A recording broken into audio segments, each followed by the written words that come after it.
Hey guys, welcome back to the channel and welcome to the third episode of the StLaurent Experience, the weekly Monday show where we talk about the latest and greatest stories in the world of pop culture. This week we got 6 awesome stories to cover, but before we get started, make sure you like the video and subscribe to the channel as we continue to approach 300 subscribers, and make sure you stay tuned because tomorrow morning we're going to have a reaction video to the first trailer for GTA 6 right here on the channel. But for now, let's dive into these news stories. Up first, we are talking about Scream getting rebooted. That's right, Scream, the movie franchise, seems to be getting rebooted after the whole debacle that we talked about last week with Melissa Barrera, Jenna Ortega, Neve Campbell. It's all a big mess, and I'm definitely on the side of the actresses with this one, and it looks like Spyglass is just like, we don't need them. We think Scream will make a ton of money no matter who's in the film. And unfortunately, they might be right. We'll have to wait and see how that all shakes out. I'm curious what this means, because like Scream 5 is sort of a reboot. It's not a remake, it's considered a reboot. You know, it's the restart of the franchise, but it does connect to past stuff. How are they going to do this again without probably connecting to any past stuff? Because no one wants to come back, because, you know, Spyglass is run by a bunch of schmucks that, you know, are too scared to pay the women that are making them all the money in the first place. So we'll have to wait and see. Am I excited for this? Man, it's just, I don't know. It's like, I want Melissa Barrera back. I want Jenna Ortega back. I want Neve Campbell back. Their stories did wrap up decently well in Scream 5 and 6, to where if they weren't to come back, but it just still feels kind of icky. Maybe I'll change the closer we get, but Scream's my favorite movie. Scream's my favorite franchise. It's like, I'm so conflicted and I don't know how to feel, but let me know how you feel about it down in the comments below. The second story we're going to talk about this week is a big other horror franchise. That's the Alien franchise, who is making the jump to television. And it now has a big star attached as one of the lead roles in the series. It's going to be on FX from the guy that makes the great Fargo show, Noah Hawley.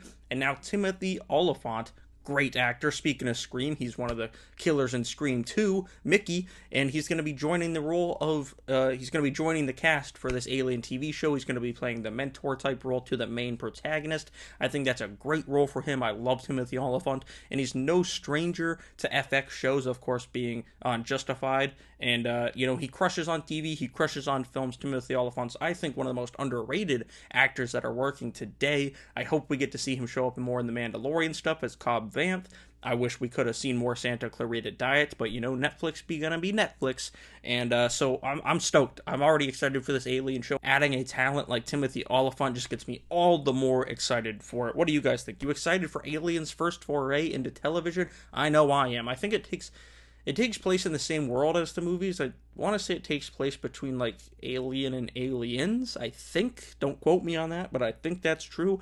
And speaking of TV shows, Reacher over on Amazon Prime has been renewed for Season 3 before Season 2 even starts. Season 2 starts here in just a few days this month of December, and I can't wait, because going into Reacher Season 1, I was like, I like Alan Ritchson, I like the Reacher books, let's check this show out, and I was blown away. The show was incredible. It was like my favorite show.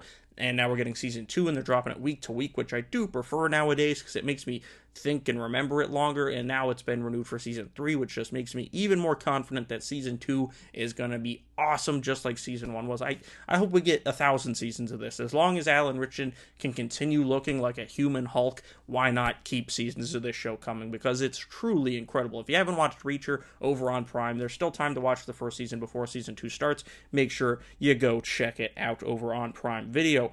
The next series we're going to be talking about is Marvel Zombies, the upcoming Disney Plus show that's coming out in 2025, apparently. For some reason, it's not coming out in 2024 anymore, because who knows what's going on with the MCU. But we have an update on the series, and that Miss Marvel, everyone's fan favorite lately, is going to be the main character of that show, because Amon Vanali has confirmed that she's recorded her voice lines already for the show, which kind of makes you think it would be ready to come out at the end of 2024 in Halloween season, but apparently not. We're going to have to wait till 2025 for whatever reason, and this excites me. More Miss Marvel, the better. I think they should have her in more stuff. I think we should get Miss Marvel Season 2 rolling. I think she should be in some of these animated shows. She should pop up in other movies, because everyone, no matter how you felt about the Marvels, you loved Ahmad Vanali's portrayal, and then people are going back and watching Miss Marvel, which is where everyone else originally fell in love with her. She's just so damn good. She's so knowledgeable about the MCU. She's like Kevin Feige. She's just so damn good, and I can't wait to see the future of Miss Marvel. She's writing the Miss Marvel comics, and they're really good as well.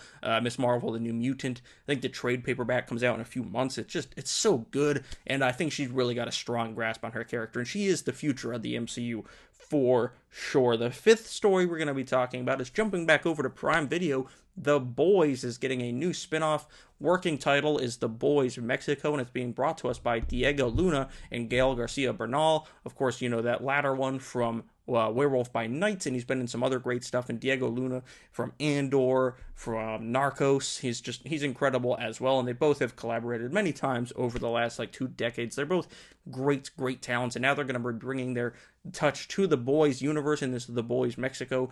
No really story details or anything so far. It seems like the two of them are at least going to have supporting roles, which is going to be interesting. And I'm stoked for this because the animated The Boys spin-offs that they did, it was like a little clip show, basically. It was pretty fun. Gen V was fantastic, and we will talk about The Boys trailer here in a minute, but it looks damn good. I love The Boys. I love all the stuff they're doing over there. So if they're going to do another spin-off, I am down, especially with this talent attached. What do you guys think? Do you want another Boys spin-off? Did you like Gen V? Let's talk about it down in the comments.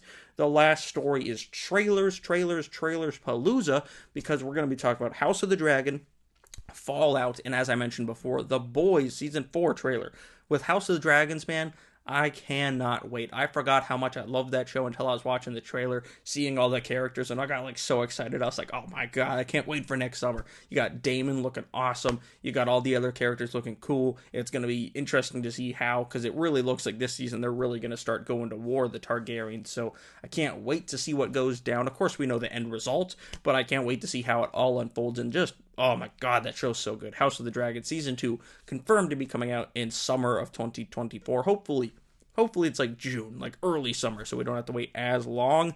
Fallout is a show that I wasn't super excited for. I was looking forward to it because it's got good talent attached. Prime Video does seem to make pretty damn good shows. The Last of Us was great, even though it's very different creative teams, very different games, but the Last of Us show was great, and this trailer looks damn good. I'm not the biggest fan of the Fallout games. I think they can be a little slow, a little dry. Not a big fan of their stories, but this show looks great and makes me want to go back and give the games another shot.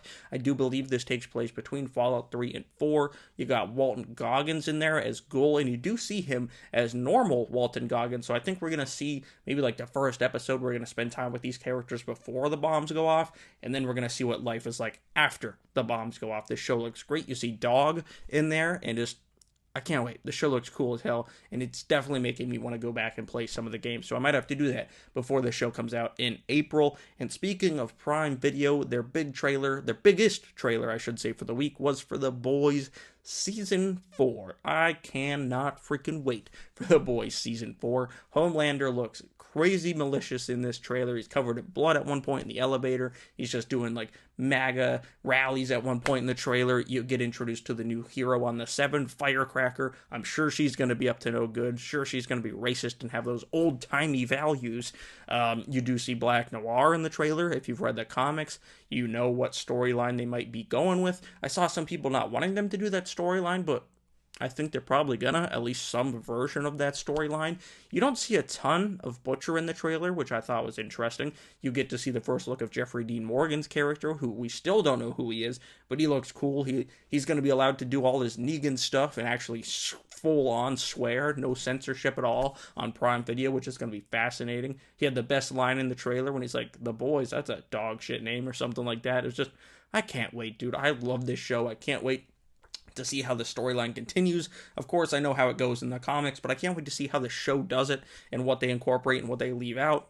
I'm just so excited for the future of the Boys universe over on Prime Video. What did you think of all this week's stories? Let me know what you thought of them all down in the comments below. We got trailers out the wazoo. We got some cool casting announcements, among other things. So let's talk down in the comments below about all this week's stories. Make sure you subscribe and hit that notification bell, because tomorrow morning we're going to have a GTA 6 trailer reaction for you, as long as YouTube doesn't crash. Make sure you like the video. Thank you all for watching. I'll see you guys right here next time.